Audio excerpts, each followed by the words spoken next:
दोस्तों, हिंदू पुराणों और ग्रंथों के अनुसार सृष्टि के आरंभ काल से ही इस पृथ्वी लोक पर जीवन चक्र चला आ रहा है। इस पृथ्वी लोक पर जिसने भी जन्म लिया है उसे एक न एक दिन मरना ही पड़ता है और ऐसा माना जाता है कि मृत्यु के बाद आत्मा को यमदूत अपने साथ यमलोक ले आते हैं। लेकिन पृथ्वी लोक से यमलोक की यात्रा जीवात्मा के लिए बड़ा ही कठिन माना जाता है, जिसका वर्णन गरुड़ पुराण में किया गया है। गरुड़ पुराण के अनुसार मृत्यु के बाद जीवात्मा को यमलोक के मार्ग में कई प्रकार की बाधाओं का सामना करना पड़ता है और इन्हीं बातों में से एक यमलोक के मार्ग में पड़ने वाली है बैतरणी नदी। ऐसा माना जाता है कि पुण्य आत्मा तो इस नदी को बड़े ही आसानी से पार कर जाते हैं, लेकिन पाप आत्मा को इस नदी में कई तरह की यातनाओं का सामना करना पड़ता है।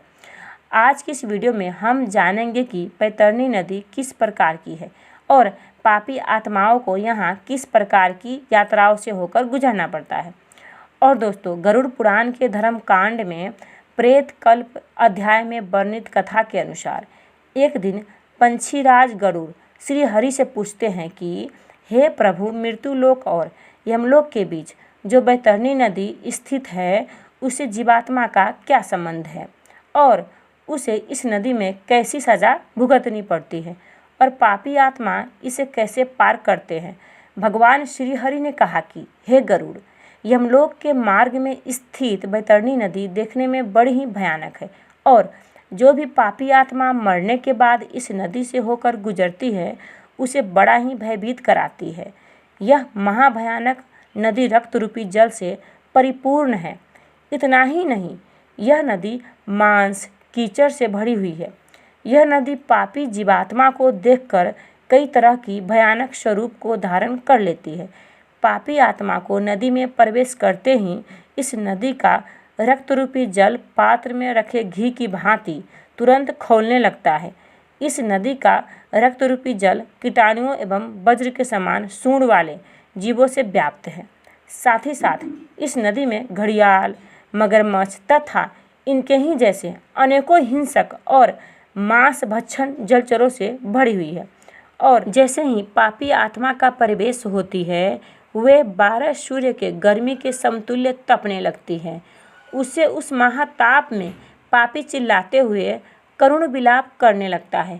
ताप के कारण पापी आत्मा अपने को पुकारने लगता है और जब कोई उसके पास नहीं आता है तो वह भयंकर गर्मी में इधर उधर भागने लगता है और जब ताप उससे बर्दाश्त नहीं होता है तब वह दुरात्मा उस भयंकर रक्त रूपी जल में डुबकी लगाने लगता है। जो जीवात्मा अपने जीवन काल में पवित्रता, सुशीलता और धर्मपरायण पत्नी का परित्याग करते हैं उनको भी इसी महानदी में रहना होता है। साथ ही जो जीवात्मा जीवित रहते हुए अपने स्वामी, मित्र, स्त्री, तपस्वी, बालक एवं वृद्ध का वध करते हैं वे इसी महानदी में गिरते हैं। इसके अलावा आग लगाने वाला, विष देने वाला, मद पीने वाला, यज्ञ का विध्वंस करने वाला, राजपत्नी के साथ गमन करने वाला, चुगलखोरी करने वाला, कथा में विघ्न करने वाला, स्वयं दान की वस्तु का अपहरण करने वाला, खेत की मेड़ और सेतु को तोड़ने वाला, दूसरे की पत्नी को प्रदर्शित करने वाला, कन्या के साथ दुष्कर्म करने वाला, शूद्र तथा मांस भोजी ब्राह्मण, ये सब मरने के बाद बैतरणी नदी में वास करते हैं। इन सब के अलावा अहंकारी, पापी, अपनी झूठी प्रशंसा करने वाला, गर्भपात करने वाला बैतरणी में निवास करता है।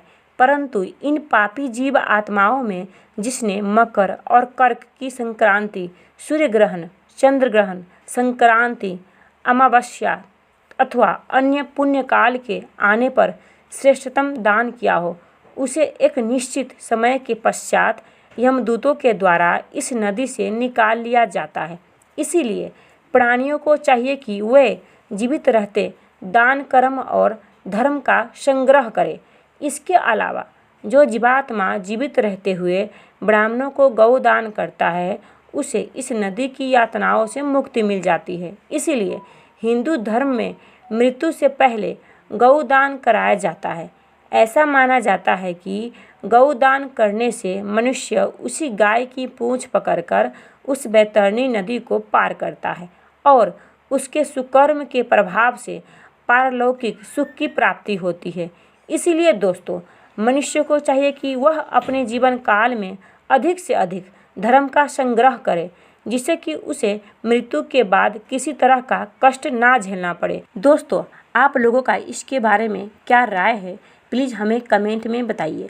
दोस्तों, वीडियो अच्छी लगी हो तो वीडियो को लाइक कीजिए और अपने दोस्तों के साथ शेयर कीजिए और आगे भी इसी प्रकार के वीडियोस देखने के लिए हमारे चैनल वर्ल्ड नॉलेज हिंदी को प्लीज़ सब्सक्राइब कर लीजिए।